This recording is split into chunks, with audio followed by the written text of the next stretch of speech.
그러니까 우리 삶이 다 바뀌어야 되는데 이제 특히 이제 의료 분야에서 지금 우리가 원격 진료를 얘기하면서 이 우리 삶의 방식이 바뀌는 것 중에 특히 이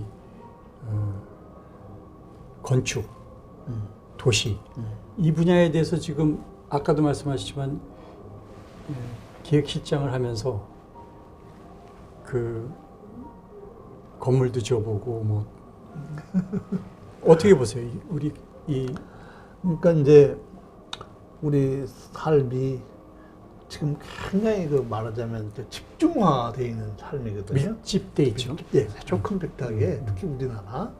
그러니까 실제로 아파트, 말하면 도시. 주거도 그렇고 직장도 그래요. 네. 그러니까 강남 도심, 강북의 도심, 막 높은 빌딩이 다 밀집돼 있고 땅덩어리가 좁다 보니까 그 일하는 장소가 아주 서로 그냥 발발하게 돼 있고 그러니까 뭐 감염병에는 이거 이상 더 취약한 게 그렇죠. 없어요. 네? 완전 도시화돼 있어. 아주 컴팩트한 도시, 저 나라거든, 나라 자체가. 그러니까 우리나라는 코로나 같은 그런 바이러스 감염증이 팬데믹에 아주 취약한 나라고 인구 밀도도 좀 높아요. 네. 미국처럼 그 넓은 데서 더 난리인데 우리나라 정말 한번 퍼지기 시작하면 어떻게 보면 미국 유가 아니게 좀 불행을 겪을지도 모르는데 그럼에도 불구하고 명쾌하게 잘 막은 거죠. 네, 지금. 선방한 거죠. 잘 여러 각 방면에서 모든 사람들이 노력을 해서 물론 의료인도 노력을 했지만 의료인만 노력했다가 된 건 아니고 모든 전 국민이 노력을 해가지고 지금까지는 그럭저럭 선방을 했다고 보시면 됩니다. 근데 이 세상 삶이라는 게 어디 우리나라만 사는 것도 아니고 교통이 막 이루어지고 하니까 옛날에 스페인 독감 팬데믹 때하고는 완전히 달라진 거고요. 에볼라 바이러스 팬데믹 때 팬데믹 안 됐지만 바이러스 할 때하고는 또 달라진 거예요. 이제는 아프리카도 결코 소외되는 지역이 아닙니다. 교통량을 보니까 아프리카 교통량이 에볼라 이후에 엄청나게 활발해졌더라고요. 그러니까 무서운 거죠. 남아프리카 변종, 영국 변종, 이렇게 너무나 무서운 거예요. 근데 다행히 이제 바이러스 특징이 그렇게 전염력이 세지면 조금 이제 병의 독성은 좀 약해지니까 그런 건 좀 안심이 되는데 앞으로 더 이상하게 진화가 돼가지고 감염력도 세면서 아주 그 치명률도 높은 놈이 나올까봐 정말 걱정이에요. 그러면 우리 삶이 바뀌어야 되는데 요즘 뭐 그러면 이제 얼반 라이프라고 그러잖아요. 얼반 라이프가 이제 루럴 라이프로 바뀌면 될 거 아니냐. 아주 심플한데 루럴 라이프라는 게 이제 말하자면 교회에서 하는 건데 응? 모든 게 다 좀 중앙 집중이 돼 있는데 교회에서 하는 게 실수입니까? 교회 예? 예. 어렵죠. 어렵죠. 그냥 교회에서 사는 게 이제 가장 어려운 게 이제 그 집을 유지하는 게 힘들어요. 전원주택 좋죠. 근데 전원주택 사신 분들 얘기 들어보면 며칠은 좋대. 근데 하다 보면 그 전원주택의 그 아름다운 이쁘장한 그 그림을 유지하기 위해서 돈도 많이 들고 시간도 많이 들고 굉장히 부지런해요. 고립무원이잖아요. 고립무원. 네, 유지할 수 있다는 거예요. 혜택들이 없잖아요. 문화, 교육, 의료 필요한 혜택들이 있어요. 그리고 뭐 거기 살면서 연주회라도 한번 갈라치면 2시간 차 몰고 뭐 서울로 그렇죠. 들어와야 되고 뭐 이러면 힘들잖아요. 살기. 애들 또 교육은 또 어떡할 거예요. 그렇죠. 가장 문제가 되는 게 이제 의료죠. 의료. 내가 아플 때 갑자기 아프면 어디? 나이가 들면 병원 근처에서 살아야 된다는데 근처에 병원이 없으면 또 치안도 큰일 또 아니에요. 예, 치안도 그렇죠. 그래서 생각처럼 루럴 라이프가 쉬운 문제가 아니고 모든 사회 여건이 맞춰져야 가능한 거거든요. 요즘 이제 하나의 그 루럴 라이프나 또 50minute city라고 그래가지고 파리 이달고 시장이 이제 그 바이 드라이브를 거시는데 그런 거 다 개념은 좋아요. 15분 이내에 모든 게 다 내가 해결할 수 있어요. 가능하다. 그중 이제 역시 50minute city도 의료가 핵심에 있어요. 핵심 여건이. 의료가 해결이 안 되는데 무슨 50minute city예요. 그렇죠. 예. 근데 의료라는 게 루럴 병원은 세울 수 있지만 루럴 닥터는 어떻게 할 거예요? 응? 루럴 닥터는 어디 있을 거예요? 루럴 의대 우리나라 중앙은지 공공의대식으로 만들었어요. 미국서 이미 루럴 메디슨 해가지고 근데 제대로 잘 운영이 안 들어갔더라고요. 왜냐면 루럴 메디슨 해서 이제 배출을 해도 어떤 좀 혜택을 좀 주고 뭐 이렇게 하겠죠. 다 어느 나라나. 근데 그 기간만 근무하고 대개 또 시티로 나와요. 왜냐하면 의료업도 뭐 한 비즈니스 측면이 있잖아요. 응? 개업을 하면 병원이 잘 돼야 되는데 우리나라 같은 이 컴팩트한 나라도 역세권이라는 게 있어서 역세권에 개업을 해야 또 되잖아요. 네. 네. 이런 문제 때문에 그 시골에 의사가 있어가지고 그 의사가 너는 거기에 있어라 이렇게 할 수가 없잖아요. 그렇죠. 그 사람도. 거기 사람도 많지도 않은데. 그렇지. 거기까지 그 누가 사람 돈 찾아오고. 벌어야지. 네. 그래서 그게 해결해야 될 문제가 많습니다. 그래서 그 루럴 메디슨 자체가 이름은 좋은데 루럴 닥터를 조달하지 않으면 힘듭니다.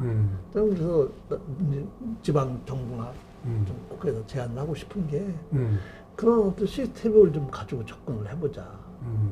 그야말로 4차 산업혁명과 인공지능 시대에 좋은 디바이스들이 많고 아주 저렴하고 통신료도 싸졌으니까 그야말로 5G 시대니까 이제는 옛날에 제가 오래전에 목포에다가 그 전용선 깔고 할 때하고 완전히 여건이 달라졌으니 다시 한번 시도를 해보자. 사실 요즘 그 뭐 비판 중에 하나가 그 대구에서 지난번 코로나 그때 그 여러 가지 그 진짜 그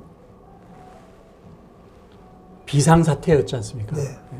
그 비상사태 때 그 엄청나게 그 희생적으로 일을 했던 사람들에 대해서 그 보상을 해주기로 해놓고 보상이 아직도 안 된 데가 많습니다.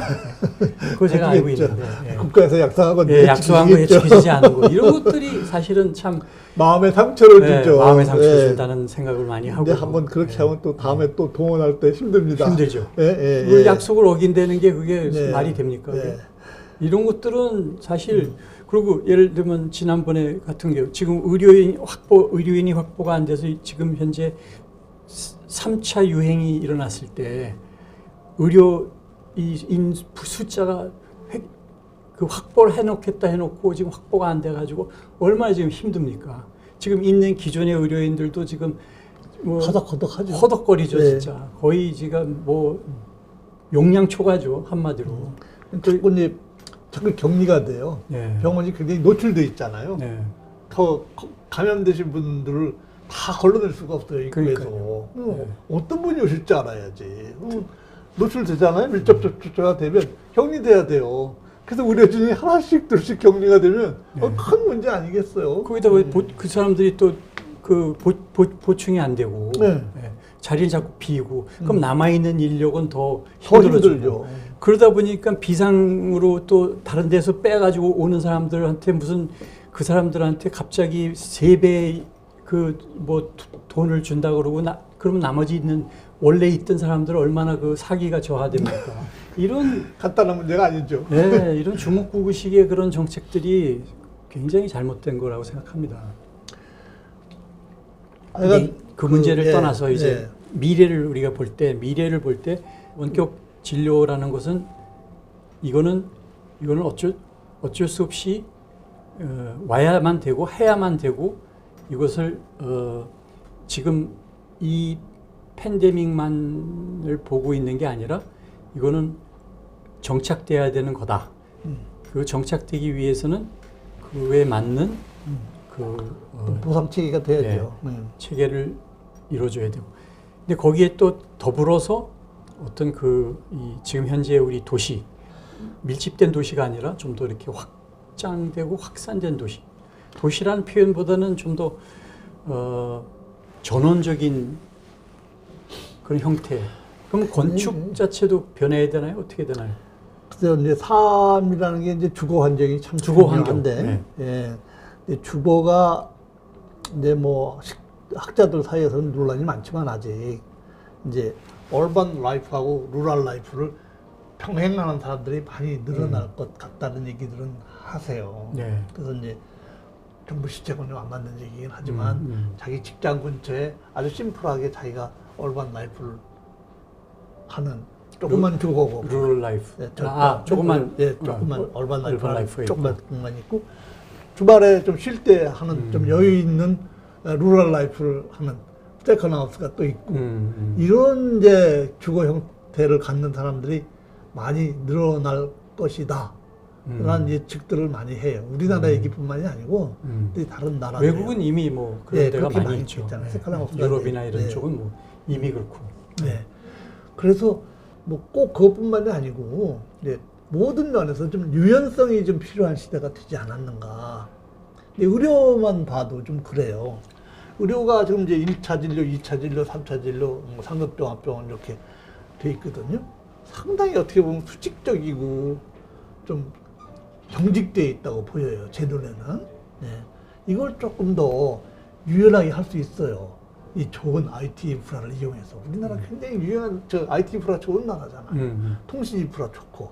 이용하면 좀 더 유연하게 할 수 있어요. 네.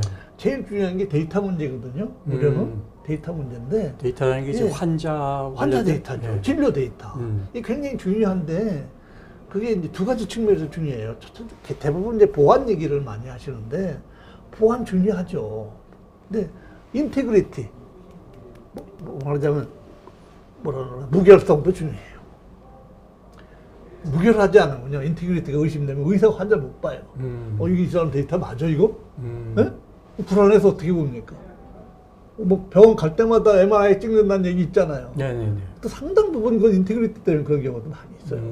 이게 이 사람께 맞는지 맞느냐. 안 맞는지. 그런 식으로 인테그리티가 굉장히 중요해서 마침 근데 여러 가지 블록체인이나 이런 기술들이 발전하고 말하자면 암호화 기술도 발전하고 그래가지고 그런 문제가 해결됐어요. 이미 기술적으로는. 네?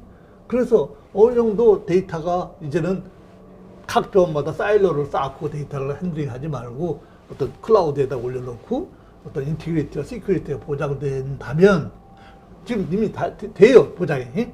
그걸 이용해서 내가 어떤 자리에 있든지 진료를 할 수 있어야 돼요. 환자는 환자가 있는 자리가 진료소고 의사는 의사가 있는 자리가 병원이어야 됩니다. 예? 예. 물론 안 되는 점이 있죠, 아직. 그런 점 또 다른 방법으로 보완을 하더라도 일단 개념은 그렇게 자꾸 가자 이거죠. 근데 아직도 법이나 제도 같은 게 우리나라는 의료가 닥터가 가령 어떤 사람이 개원을 했어, 내가. 예? 전주에서 개원을 했어, 안과를. 서울에 후배가 와서 나 좀 진료 좀 봐주시오. 그래서 와서 봐줬어. 위법이에요. 네. 오. 다정 개업이 안 돼요. 오. 다원. 그러니까 의사가 내가 이제 파킨슨병 환자 많이 보는데 내가 사흘은 인천에서 보고 하루는 수원 가서 하루는 양평 가서 볼 수 있어야 돼요. 네? 그럼 의료 자원이 알로케이션이 훨씬 더 유연해지잖아요. 그렇죠. 네? 그래서 꼭 공공의대만이 답은 아니다 이 얘기죠. 네? 다른 방법으로 지금 있는 자원을 가지고도 잘 분산을 시키는 효과가 있을 수 있어요. 너무 경직돼 있다 이거죠. 예. 네. 그래서 무슨 내가 대학병원의 의사지만 하루는 내가 저 이천에 있는 경기도 도립병원에 가서 진료하면 어때요? 네? 다 데이터는 다 클라우드에 있고 인테그리티하고 시큐리티 보장되는데 왜 못 봐요? 그렇잖아요. 그렇죠. 어제 뭐 국수나 이런데 지평위에 가서 내 보건소에서 좀 진료하러 그 동네 사람들 위해서 한 달에 한 번 정도를 거기 가서 내가 진료를. 그러니까 봉사같이. 봉사가 아니고 실제 프랙티스라도 음. 여기저기 다니면서 할 수 있게 해줘야 돼. 중국이나 다른 나라는 다 되는데 우리나라는 아직 안 돼요. 뭐 제가 법은 잘 모르지만 이렇게 보니까 그냥 1960년대 생긴 법 같은데. 60년대. 네.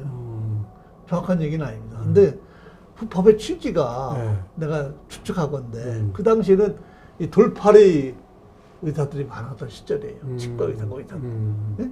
그래서 남의 면허를 이렇게 대여받아가지고 걸어놓고 개업하신 분들이 꽤 있어서 아마 그런 걸 지금도 있어요. 있어요. 좀 옛날 같지는 않을 거예요. 네? 지금 뭐 그럴 필요도 없고 그런 사람들을 막기 위해서 해놓은 입법 취지가 그런 게 아닌가 싶은데 요즘 세상하고 좀 맞지 않거든요. 그리고 자원 활용 문제에서도 그래요. 내가 가령 인천의 어떤 번화가에서 내가 개원하고 있고 강남에서 개원하고 있는데 스페이스가 하나 남아. 네? 그러면 뭐 저기 강북에 계신 분이 하루 종일 강남에 와서 그 스페이스를 이용해서 오픈 클리닉 프랙티스 하면 어때요? 창원인 그 능력 있는 의사들 활용 많이 해야 되잖아요. 또 하나 교수들 많이 있어요. 교수들도 제가 베이비붐 세대입니다. 네. 왜냐하면 의과대학이 확 갑자기 늘어났어요. 그 의과대학이 늘어났다는 얘기 뭘 의미해요? 교수도 갑자기 늘어났어요. 베이비붐입니다. 교수 베이비붐, 의대 교수. 네. 그럼 그 사람들이 나와서 개업 못해요. 요즘 같은 시스템에서는요, 역세권 목초건대 개업해야 비즈니스가 되잖아요. 근데 비용이 많이 들잖아요. 그렇게 목 좋은 데서 기업하면 일단 렌트비 많이 들죠. 인테리어 비용 들죠. 사람 채용해야죠. 너무 리스크 테이킹이 많은 거예요. 그러니까 이 돈을 투자해서 내가 개원을 하느니 그냥 차라리 그냥 다른 방법으로 돈 마련해서 조금씩 상황을 하는 게 낫지. 잘못하다가 노후에 프랙티스 안 돼가지고 뱅크럽이라도 되면 어떻게 해요? 그러니까 못하는 거지. 그러면 놀아요. 대학교에서 하시다가 뭐 어디 요양병원에 가서 하기 사실 좀 힘들거든요. 적응이 잘 안 되시는 분들도 많고 그런 분들을 사실은 아깝잖아요. 리타이어는 했지만 그동안에 수십 년간 정말 유명한 병원에서 훌륭한 프랙티스 하신 그분의 재능을 그냥 썩히면 그 국가적으로도 손해라고 생각해요. 그런 분도 활용할 수 있어요. 이 디지털 세상에서 얼마든지 인프라를 이용해서 그런 분들이 비용 하나도 안 들이고 그럼 하루는 2,000의료원, 하루는 포천의료원, 응? 경기도 얘기하지만 다니시면서 그분의 훌륭한 프랙티스 능력을 그 지역 사람들을 위해서 베풀 수 있잖아요. 그렇죠. 네. 얼마나 좋은 일이에요. 근데 법사가 안 돼. 이거는 좀 문제가 있는데. 네. 지금 아마 개원을 하지 않고 있으면 여기저기 가서 개업하는 건 아마 허용이 된다는 얘기는 들었어요. 네. 좀 더 좀 유연하게 좀 풀어줘야 돼요. 그러면 좋은 인력들을 활용해서 효율적으로 적은 재원을 투입하고도 국가 의료를 좀 건강하게 만들 수 있지 않을까 그렇게 주장을 하는 거예요, 제가. 맞습니다. 하여튼 오늘 아주 좋은 말씀 많이 들었고요. 장시간 좋은 말씀 해주셔서 감사하고 우리 의료 체계가 그래도 이렇게 선지적이고 선구자적인 그런 비전을 가지고 미래를 지향적인 그런 앞서가는 생각을 하시는 그런 이원 교수님 같은 분들이 계셔서 앞으로도 발전할 거라고 생각합니다. 다음에 또다시 제 바에 찾아와 주시기 바랍니다. 감사합니다. 자주 들리겠습니다. 네.